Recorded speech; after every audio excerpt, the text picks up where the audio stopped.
Hello and welcome to Fireside Chats with me, Dr. Peters. I was born and raised in New Hampshire and I completed my PhD at the University of Glasgow. My research looks at the intellectual history of the U.S. Constitution and how that history, philosophy, political theory, and constitutional law can help us understand and address contemporary social and political issues.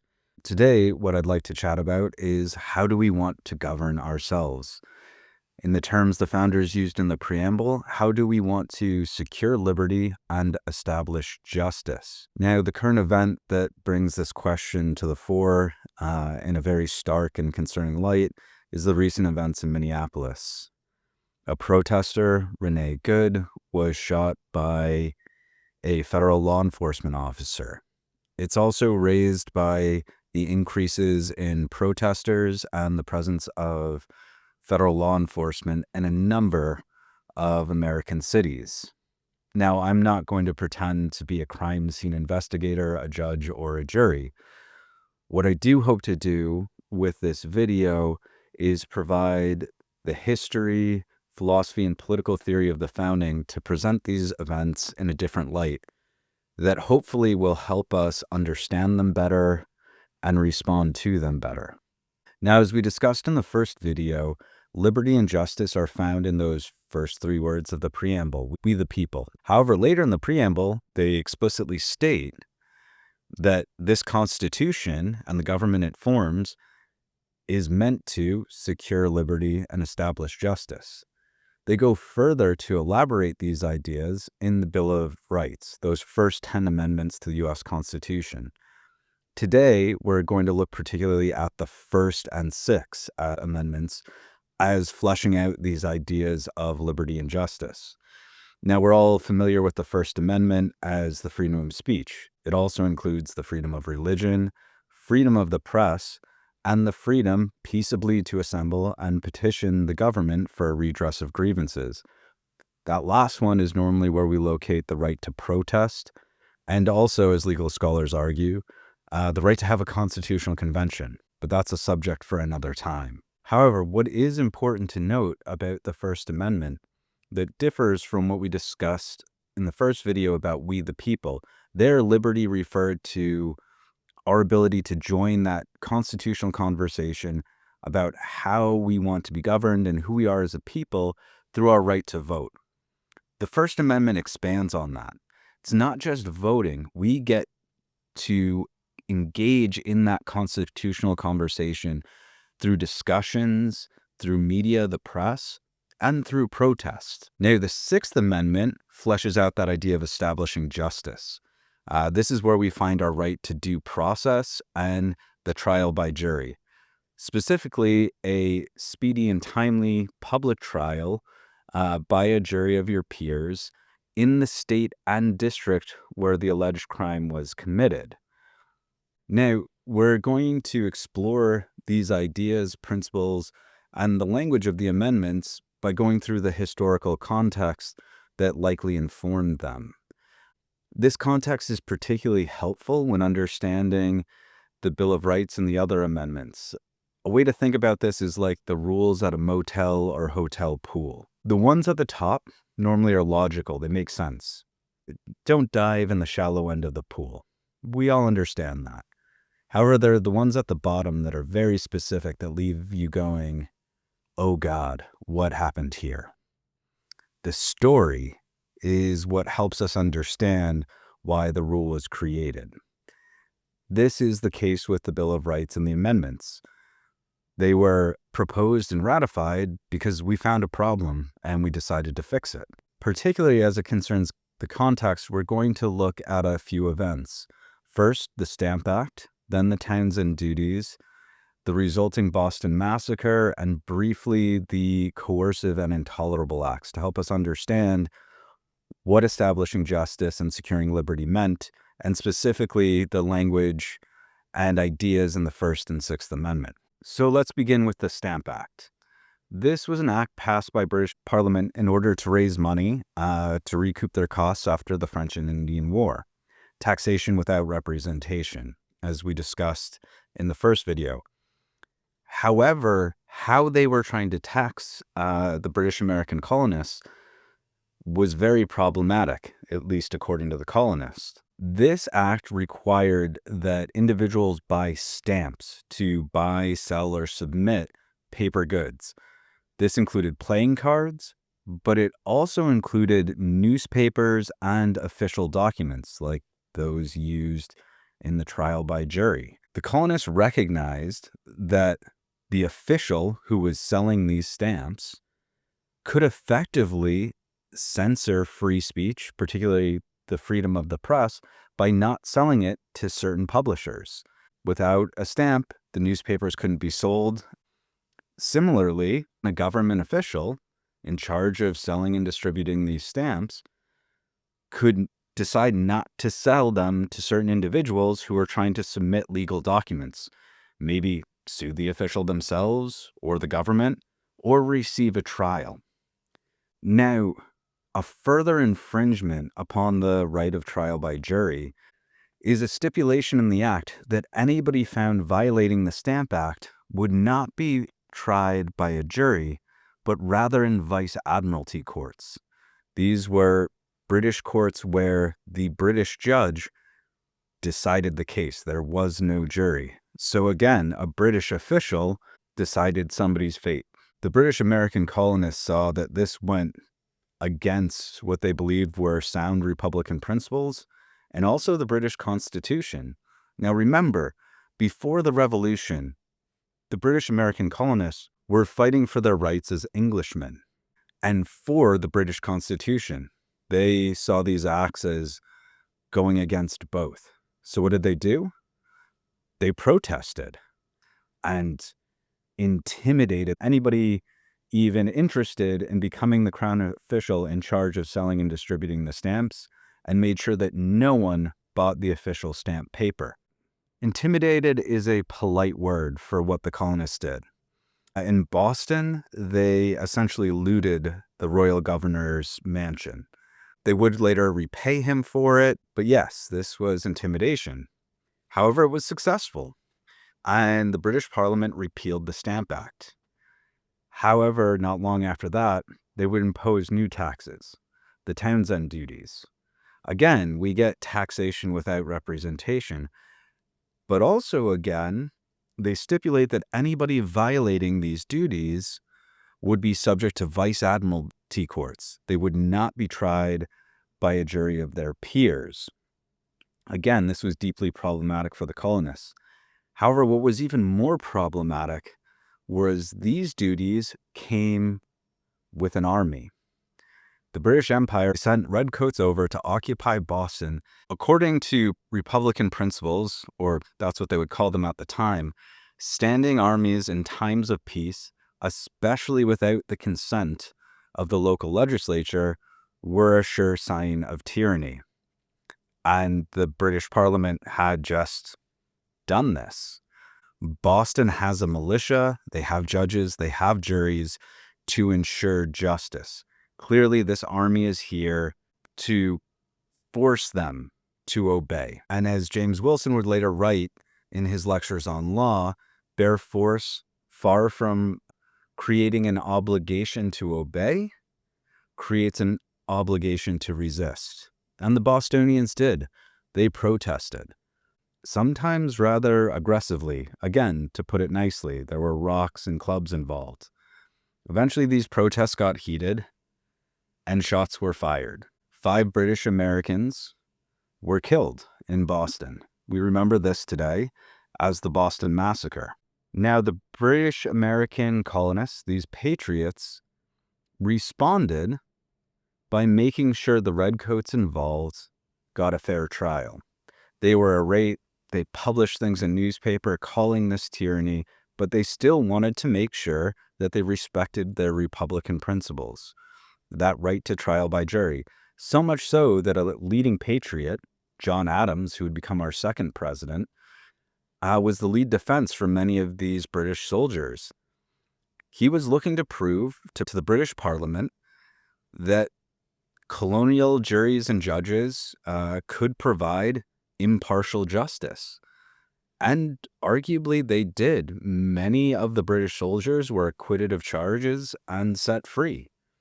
Now, another reason John Adams likely did this was on principle. He realized that if you deny due process and a trial by jury to any group of the population, you've effectively created an avenue where it can be denied to any portion or all of the population. That's how due process works.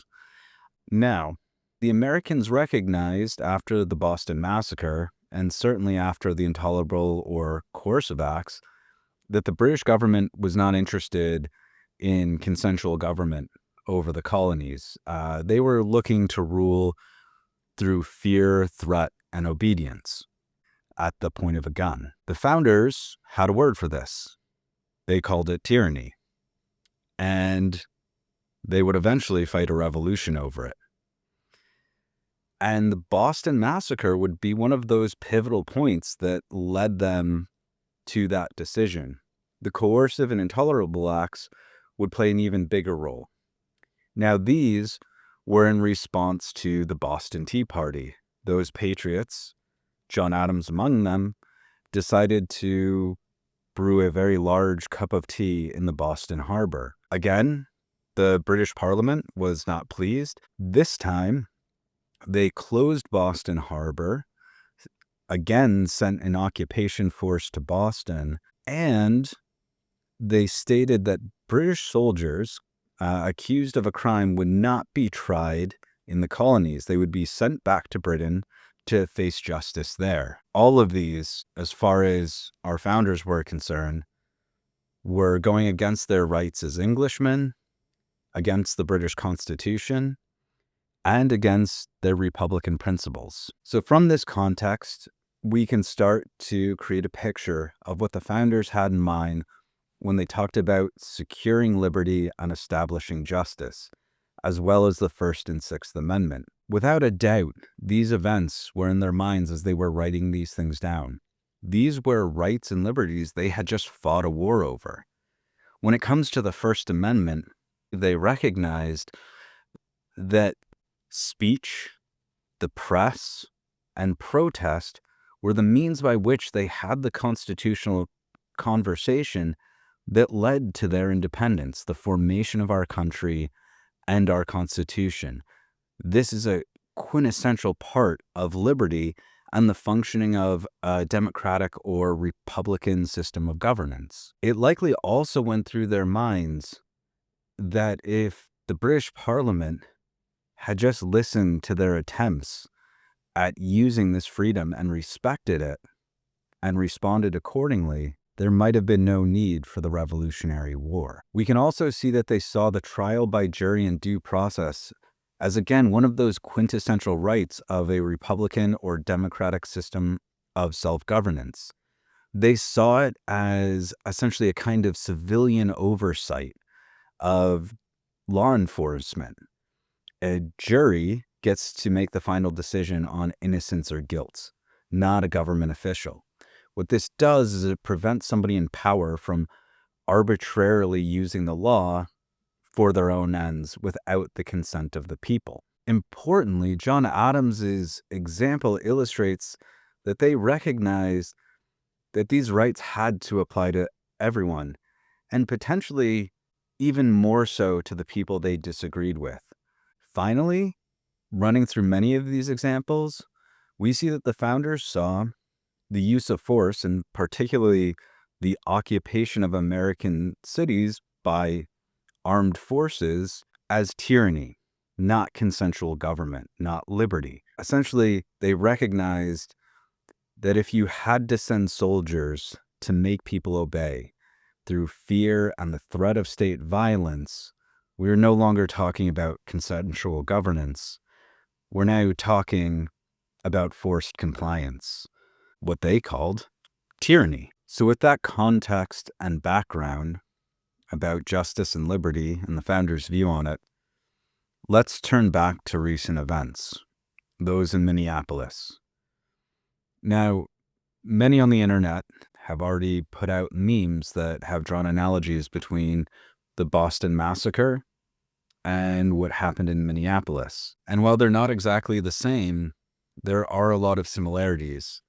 that relate to very similar principles, and that perspective might provide us some insights on how the founders might have responded and how we should potentially think about those events and respond ourselves. So we have an unarmed American citizen exercising their First Amendment right to speech and protest. She's protesting what she and many others view as the unconstitutional denial of due process to a group of individuals in our community. She was also protesting the occupation of her city by an armed force from the central government that did not have permission of the local legislature. Interestingly, that permission of the local legislature, when it comes to occupying forces, is actually the 11th grievance in the Declaration of Independence. So applicable in this sense. Now, again, protests got heated, shots were fired, an American died, and now the local representatives and officials are calling for the officer to go before a jury of his peers to be tried. In both situations, we have many of the same principles at play. Now, many people would likely point to differences. The central government in the modern case is one that we, the people, are represented in.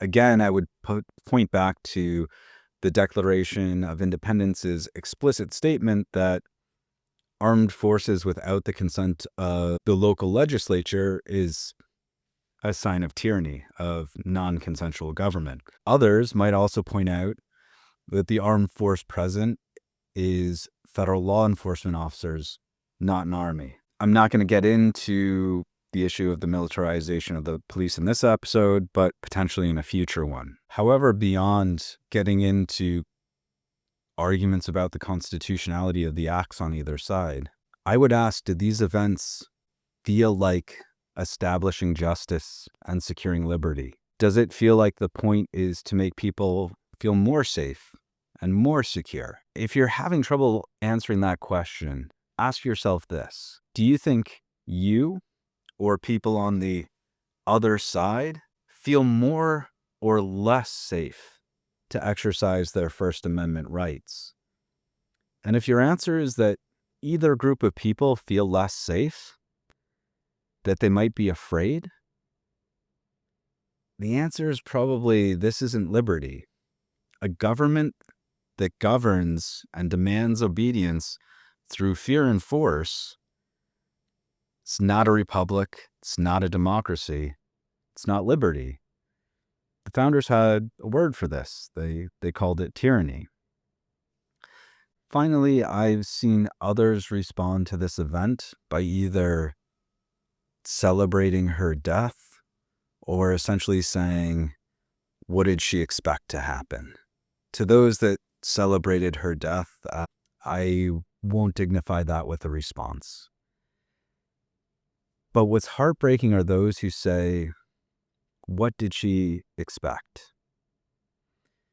Do we want to live in a country where a valid expectation from interacting with law enforcement officers while exercising a protected right is getting shot? Does that sound like liberty? Like a democratic republic? Like a consensual government? Or does it sound like forced obedience? Compliance at the point of a gun? So again, I raise the question, is this the way that we want to govern ourselves? When we look at the responses different government officials are putting out, do those statements either calling for justice through a trial by jury, an investigation, or doubling down with the threat of physical force, of violence, of state violence? Which do we want? How do we want to be governed? Because that's still what we the people means. And even though it appears to have been infringed upon, we still have our First Amendment rights to have that discussion through conversations with each other, through media, and through protest. And we can use those liberties to create a government that we want and that aligns with our founders' hopes that we would find a way to secure liberty and establish justice for more people and more fully. We don't have to fight a revolution to secure liberty and establish justice. Doing so is counterproductive to a free and democratic society in the first place, but also as Americans, it's unnecessary, at least according to James Wilson. He argues that the U.S. Constitution is founded on what he calls his revolution principle. In this principle, Wilson reimagines democracy as a continuous, progressive revolution in society and government. Now, this revolution is not violent, it's peaceful and democratic. He argues that this principle states that because we the people are sovereign, and this government has to respect our consent to be legitimate, we can change any aspect of our governance at any time and for any reason. And we do this through talking, through coming up with new ideas, through developing knowledge, and then finally voting on it in a simple democratic referendum. This is how Wilson imagined American democracy working. And moreover, we've seen it play out in our history, particularly the U.S. Constitution. The U.S. Constitution wasn't just ratified by a vote. It was discussed at state conventions. It was discussed at the Constitutional Convention. And even to get the Constitutional Convention, there had to be discussions, demands, newspaper articles, a constitutional conversation. We've also seen this in more recent history. The Jim Crow South wasn't just abolished at the ballot box. It wasn't done by the Supreme Court. It wasn't even done with the Civil Rights Act. It was fomented in the hearts and minds of American peoples through those people who used their First Amendment rights in protest and bus boycotts and lunch counter sit-ins to force the American people, the public, to ask themselves, who are we, who do we want to be, and how do we want to govern ourselves? Is what's happening aligning with our foundational values and principles? And if not, how do we fix and improve it? And believe it or not, talking, thinking, challenging people to think differently and to think about those foundational values and principles, I at least believe do make a difference. That belief, hope, and drive to say we can do better and trying to realize it is one of the quintessential parts of our story as a country. This is a story that we have to write collectively. So it's important for you to make a decision. And I would also challenge you with this, to remember that whichever way we decide, we will get more of those kinds of events. So even if it's not your rights and your liberties being infringed upon, but those others, one day it could be yours. And that's why I would argue it's important to defend everyone's rights and liberties, but almost more important to defend the rights and liberties of those you disagree with and oppose. That's what John Adams did. So what will you decide? And with that, if you have questions or comments, please feel free to add them in the comment section below. I hope you found this interesting. And if you did, feel free to subscribe and stay tuned. I try to put out an essay and a video every Friday at 8 a.m. And with that, I will wish you all a good night.